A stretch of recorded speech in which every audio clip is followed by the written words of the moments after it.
Yeah, hi there. My name's Marie, and I wanted to let you know about my experience of intimate partner violence that occurred over approximately a 20-month period. So, what happened was I went on a dating app and I was in a remote part of Victoria, and I was kind of disillusioned and disheartened with an experience I'd had recently when I loaded the dating app in the metropolitan area.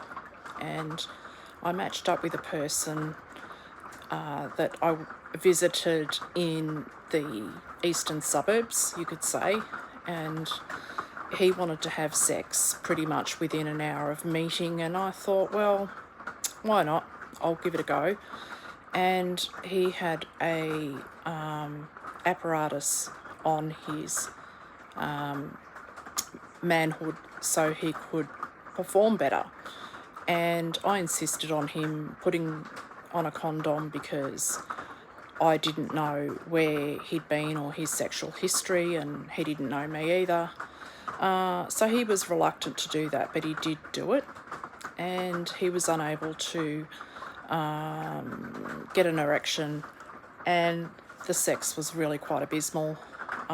He attempted it 2 or 3 times, and he pushed me forward onto the couch and entered me from behind and had his arm sort of on the back of my neck. So it was really quite uncomfortable and it was very unpleasant.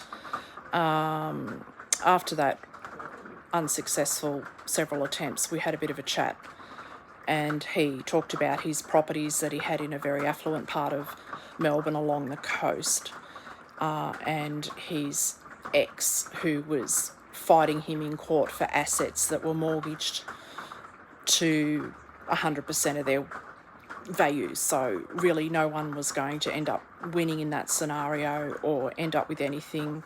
He also spoke briefly about his children, how he hadn't seen them for 10 or 15 years, a boy and a girl, and it was kind of really sad.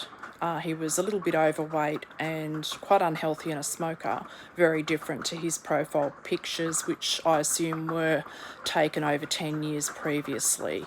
And this is what a lot of people do on these dating apps. They seem to put pictures up that don't show their current appearance or their current habits. And there's a lot of misleading information that's portrayed about people on these dating apps.